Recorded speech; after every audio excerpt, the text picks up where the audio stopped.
안녕하세요. 미래기술 신산업 카페 뉴스 읽어주는 바리스타 이원규입니다. 오늘은 주간브리핑 285회에 게재된 사족 보행 로봇이 등산의 성공, 강화학습으로 넘어짐 제로 달성이라는 내용으로 니케이 로보틱스 4호로 3에서 10페이지에 게재된 특집 기사를 요약 번역하여 소개합니다. 강화학습 베이스의 사족 보행 로봇이 스위스의 산 속에서 저산 하이킹에 성공했습니다.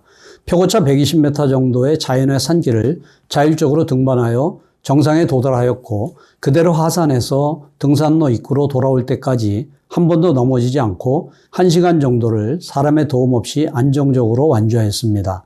산길에는 나무뿌리가 돌출된 경사면과 돌이 여기저기에 깔린 길, 최대 38%의 경사와 나무 계단 등이 있었지만 그런 험준한 자연의 산길을 센서를 사용하여 환경을 인식하면서 안정적으로 산행하였고 산행 시간도 사람보다 짧았습니다. 이 기술은 적설기에도 대응했을 정도로 지금까지 로봇용 강화학습은 오랫동안 학습되어 왔지만 실용 면에서는 인간이 만든 제어기가 뛰어난 경향이 강했는데 그러한 서열이 뒤집힌 사례 중 하나라고 말할 수 있습니다.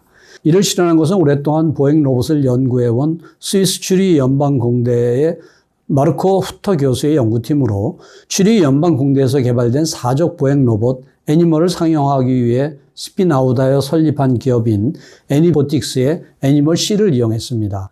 애니멀은 다리 3축에 직렬 탄성 액추에이터를 채용하여 원래 충격 흡수에 뛰어나지만 이번에는 기계학습의 힘을 이용하여 제어 측면에서 보행의 강인성을 대폭 높였으며 미국 인텔과 한국의 카이스트도 참여했습니다. 강화학습의 실천에서는 로봇용 강화학습의 왕도라고 할 수 있는 심트리어를 채용하여 시뮬레이터 상에서 대량의 시행착오를 시행한 후 실기에서 작동시켰습니다.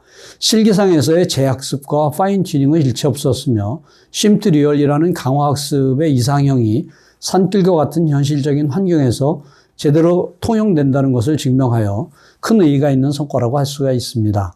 이번 기술을 개발한 연구팀은 2021년 9월에 개최된 미국 방위고등연구계획국 DARPA의 국제 로봇 경기대회 DARPA 서브테러니언 챌린지 서브T의 결승에서 우승한 팀이기도 합니다. DARPA의 서브T는 재구조 등의 유즈케이스를 상정하고 어두운 지하 공간을 자율주행 로봇으로 탐색해서 각종 태스크의 포인트를 겨루는 이벤트입니다. 이 이벤트의 츄리히 연방공대는 영국의 옥스퍼드 대학과 미국 캘리포니아 대학 버클리 등과 함께 팀 서버러스라는 이름으로 참여하여 4대의 애니멀 C와 드론 등을 활용하여 우승하였으며 우승 상금은 $200만 달합니다. 이번 강화학습 베이스의 컨트롤러는 이 서브티에서 우승할 때 전면적으로 사용되었는데 좁은 지하 공간에서 약 1.7km를 주행하면서 한 번도 넘어지지 않았고 저산 하이킹뿐만 아니라 국제적인 난관 극복 경기대회에서도 이미 실적을 내고 있었던 것입니다. 서브티는 2018년부터 2020년에 걸쳐서 여러 차례의 예선이 열렸는데 츄리히 연방공대도 예선 도중까지는 사람이 만든 모델 베이스의 컨트롤러를 애니멀의 보행 제어에 이용하고 있었으나 막상 이번 강화학습 베이스의 컨트롤러가 완성되자 강인성 측면에서 강화학습 베이스가 모델 베이스를 크게 능가하게 되었습니다. 그래서 2020년 2월부터는 강화학습 베이스의 컨트롤러로 전면적으로 대체했고 결승에서도 그 구성으로 임하여 결과적으로 우승이라는 실적으로 이어지게 되었습니다. 서브티의 결승은 미국 켄터키주에 있는 탄광대에서 진행되었는데 수평의 채굴경뿐만 아니라 가로경도 있기 때문에 보행 로봇 이외에도 드론이나 바퀴형 등 복수의 로봇을 병행하여 이용합니다. 일괄적으로 보행 로봇의 강인성과 속도만으로 결과가 정해지는 것은 아니지만 갱 내부에서는 분진이나 안개, 물 웅덩이 등도 있어서 험난한 조건입니다. 센서 정보를 고려하여 적절한 보행 동작을 이끌어내는 기계학습 베이스의 제어기가 도움이 된 것은 분명해 보이는데 서브티에서는 미국 보스턴 다이내믹스의 상용 사족 보행 로봇 스팟을 이용한 팀도 있었지만 그 팀을 누르고 우승을 차지했던 것입니다. 이번 기술의 최대 핵심은 다른 종류, 모델의 센서 정보를 기계학습의 힘을 사용하여 통합, 융합하고 있는 점으로 구체적으로는 라이더 등 외부를 계측하는 센서계와 관절각이나 IMU처럼 로봇 자신의 신체 감각에 관한 내부 센서계에 2개 계통의 정보를 서로 감안하여 심층 신경망을 통합하고 있어서 강화학습 그 자체보다도 강화학습 에이전트에 주력하는 상태량의 작성 방법에 큰 특징이 있는 것입니다. 다른 모델의 센서 정보를 유연하게 통합하면 험한 환경에서도 주위의 인식이 강해지는데 그것을 신뢰할 수 있는 안정적인 상태량이 애니멀의 보행 동작의 강인성으로 이어져 있습니다. 이미지적으로는 예를 들면 어떤 센서가 어려워하는 국면에 돌입했을 때는 다른 센서에 풀백해서 최저한의 동작을 확보하는 한편 환경이 양호한 경우에는 모든 센서 정보를 풀로 이용해 보행 속도를 높이는 것이 가능해집니다. 지형 등 주위의 환경을 강하게 인식하는 것은 이동 로봇 중에서도 보행 로봇에서는 특히 중요한데 보행 로봇의 의의는 다리를 사용해서 복잡한 지형에 유연하게 대처할 수 있다는 것입니다. 단차가 있거나 노면이 기울어져 있으면 통상의 바퀴형 로봇은 신체 전체가 크게 기우나 다리가 있으면 그 경사 정도에 따라 요철을 흡수하여 신체를 안전된 상태로 유지하기 용이합니다. 넘어질 것 같은 때는 그 방향으로 다리를 뻗을 수도 있으며 급한 경사면이나 심하게 울퉁불퉁한 지형에서 안정적으로 다리를 둘 수 있는 장소가 아주 작은 면적이라도 있으면 그곳에 다리를 놓으면서 돌파할 수 있습니다. 이처럼 보행 로봇이 악조건의 지형을 잘 돌파하기 위해서는 발을 둘 위치를 얼마나 적절하게 선택하느냐가 포인트가 되는데 앞의 지형을 보면서 최적의 위치를 선택해 계획적으로 나가는 것입니다. 그러나 얼마나 교묘하게 발둘 위치를 계획해도 원래 전제로 삼고 있는 지형 데이터의 신뢰성이 낮고 부정확해서는 의미가 없습니다. 예를 들면 라이더 등으로 지형의 3차원 모양을 계측해도 유리와 같은 투명한 물건이 있거나 수면처럼 반사율이 높은 물체가 있으면 거리 계측은 흐트러지기 쉽습니다. 또한 라이더 등으로 아무리 정확하게 계측했다고 해도 유연한 물건에 대해서는 대처하기 어려운데 예를 들면 키가 큰 풀이 우거져 있는 곳은 보행 로봇이라면 풀을 헤치면서 나아가는 것이 가능합니다. 하지만 라이다로 어느 순간의 스냅샷으로서 계측했을 경우는 가늘고 긴 장애물이 다수 있는 공간으로 밖에 파악하지 못합니다. 이번 기술은 이러한 국면에 대해서도 센서의 한계니까 어쩔 수 없다라고 포기하는 것이 아니라 동물처럼 멀티모더한 수단으로 유연하게 대처하는 것을 지향한 것입니다. 예를 들면 라이다의 데이터에 외부 자극이나 잡음이 들어가 부정확한 점군 데이터가 들어왔다고 할 경우 아무리 라이더의 데이터가 부정확해도 실제로 지면에 다리를 두고 있으면 신체를 통한 감촉, 고유 감각으로 확실하게 그곳에 지면이 있다는 것, 어느 정도의 요철인지 기울어져 있는 지면인지 신체를 통해 대략 어느 정도의 거리에 지면이 있는지는 인간 등의 동물은 추정할 수가 있습니다.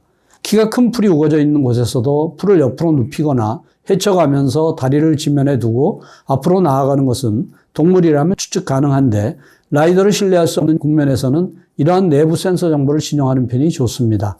그러나 내부 센서도 이점만 있는 것은 아닙니다. 라이더처럼 빛을 이용하는 센서와 달리 내부 센서에서는 접촉이 발생하지 않는 한 외부 세계는 추정할 수가 없는데 발끝 등의 신체가 지면이나 장애물 등과 접촉하지 않는 한 외계 정보는 아무것도 얻을 수 없습니다. 어디까지나 첫 한 걸음은 위험을 각오하고 밟아볼 필요가 있습니다. 외계 센서를 신뢰할 수 없는 국면에서의 백업 수단으로서는 유효하지만 라이더 등을 사용할 수 있다면 그들 정보를 의지해서 전방의 지형을 먼저 읽어두는 편이 효율적으로 전진할 수 있습니다. 취리 연방공대는 2022년 1월에 이 기술에 대한 논문을 발표했는데 이 논문의 제일 저자는 일본 출신 연구자 미키 씨이며 이번 기술에서는 앞에서 말했듯이 심트리얼의 어프로치를 채용하고 있습니다.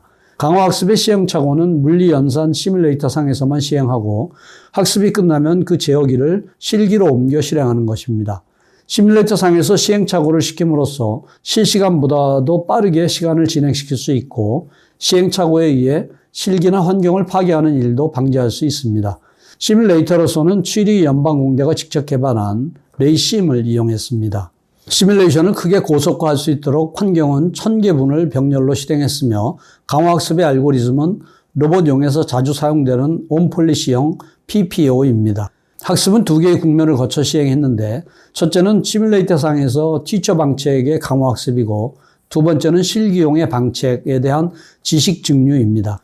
첫 번째 국면에서는 모든 파라미터가 손에 들어오는 시뮬레이터 상에서의 학습이라는 것을 활용하여 잡음이나 외부 자극 등이 들어오지 않는 진짜 관측치와 실기에서는 예측할 수 없는 외부의 힘이나 마찰 개수 등 완전한 상태량을 주어서 학습시키는데 지형에 관한 완전한 정보를 얻을 수 있기 때문에 이 티처 방책은 시행착오를 통해 최적의 행동을 탐색할 수 있습니다. 심트리얼에서 일반적으로 시행되는 도메인 랜더마이제이션에서도 첫 번째 국면에서는 실시했는데 물리연산 시뮬레이터에서는 현실 환경과의 차이는 반드시 발생합니다.